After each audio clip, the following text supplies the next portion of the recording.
the reconstruction of the outward section of the Lagos-Ibadan Expressway is set to commence today, starting with level 0, which is the Ojota section.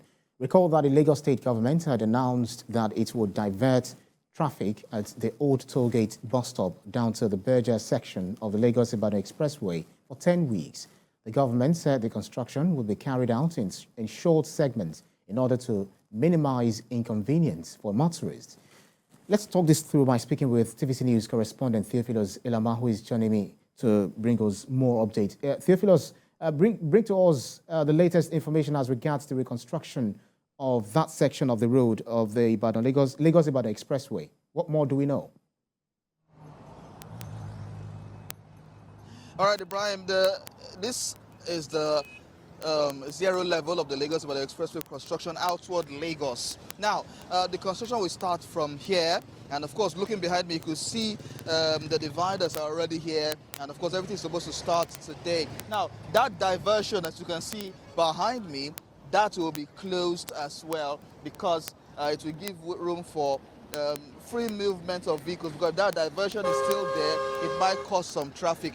Of course, just in front of me, my cameraman can pan, coming from CMD Road into this intersection here, it will be blocked because at a point, the CMD Road will be used as an alternate route. But here will be blocked, and so those coming in from CMD Road will have to move towards the Ikosi bus stop and turn in. Now that Ikosi bus stop will be divided into 2 lanes, so you can easily turn in and move in at the other end. If you are going towards the motorways area or you are going towards the island, you will turn in at that diversion out of inwards Lagos as well. But from this point on, will be divided into 2 lanes. The first 2 lanes will be constructed, while the other one will be open for vehicular traffic, and they hope that with these constructions going on, and of course the measures put in place to ensure that the traffic is free flowing,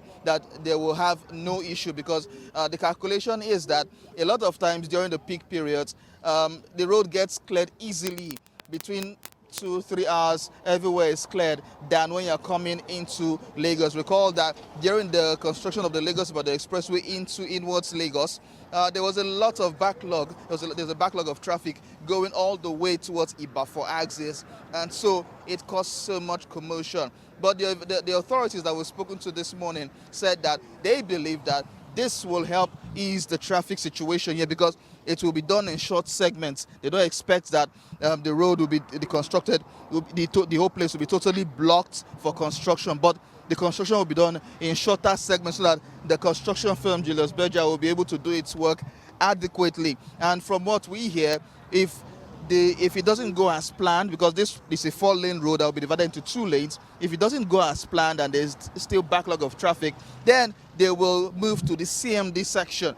During the peak periods in the evening, the CMD section will be turned to 1 lane so that many people can easily get in from Ikosi area and go out of Lagos from the CMD road. So it reduces the number of vehicles coming in, going out of Lagos through this route or through the other routes. And so other measures will be put in place as time goes on. Of course, the men of the Federal Road Safety Corps and last mile authorities will be on hand to ensure that it's free-flowing movement, and there are plans for to ensure that trucks do not break down on this road.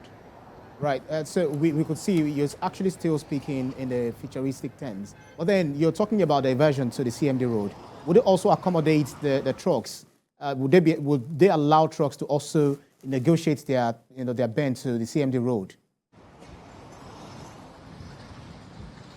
That's a very good question, because I asked that earlier to the officials of the Ministry of Works. No trucks will be allowed into CMD Road. First of all, CMD is a residential area, so trucks are not supposed to ply that route. The trucks will ply the express. Now, this is because once it plies the CMD route and it breaks down there, it can cause some commotion, some backlogs, and so they don't want that there. That has to be free-flowing.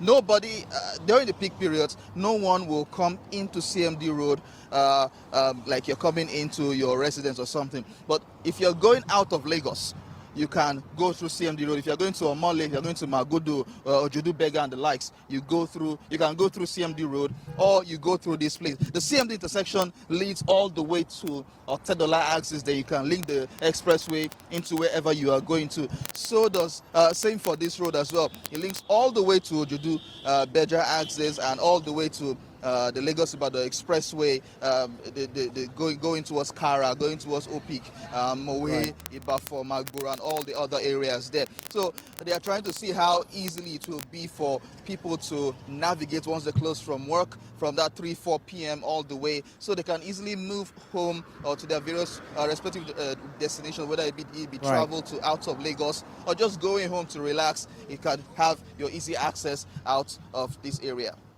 Definitely. We'll see how all this will definitely go in the next, for the next 10 weeks, where the reconstruction will be, taking place at the Lagos-Ibadan Expressway. Thank you so much, TVC News correspondent Theophilus Ilama, live for us out there. Thank you. Still in Lagos State, a truck conveying 20 feet container fell on a commercial bus, claiming 9 lives, 3 male adults, 3 females, a girl and a boy. A statement from the Lagos State Emergency Management Agency says the bus was picking up passengers when the truck lost control and fell over the side of the bridge.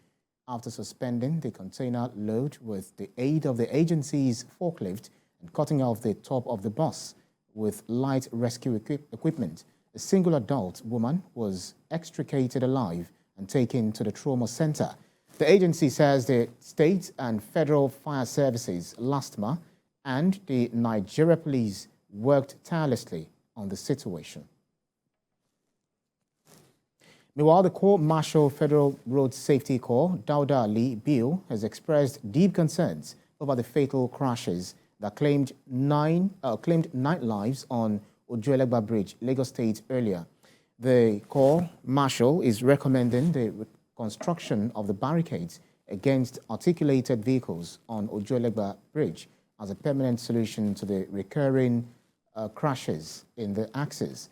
Mr. Bill, in a statement by BC Kazim, the Corps Public Education Officer, said the preliminary investigation conducted by the Corps blamed the crash on excessive speeding and wrongful overtaking, while also commenting on another accident on Shagamu-Benin Expressway. He cautioned commuters against road violation and driving against prescribed legal speed limits on all roads.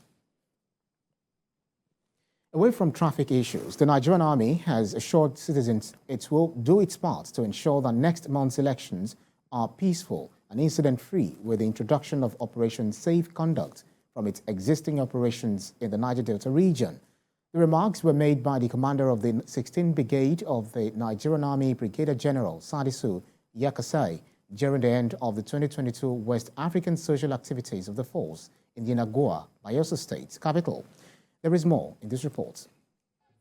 Guests were treated to cultural displays from various ethnic nationalities at the Camp Burutai as the 16th Brigade of the Nigerian Army and Sector 2 Operation Delta Safe celebrated the West African Social Activities, marking the official end of 2022. While reeling out the achievements of the Army in the year under review, Brigadier General Sadisu Yakasai says the military is committed to the successful conduct of the 2023 general elections in February. The year 2022 was eventful and highly successful for us in 16th Brigade. In the Niger Delta, the war against crude oil thieves and militancy is being progressively and steadily won. The brigade has also been engaged in several other exercises and operations aimed at keeping the state and the nation safe. Some of these include Exercise Stillwaters 2022, which will eventually dovetail into Operation Safe Conduct. Operation Safe Conduct is aimed at providing an enabling environment for a peaceful and successful conduct of 2023 general elections.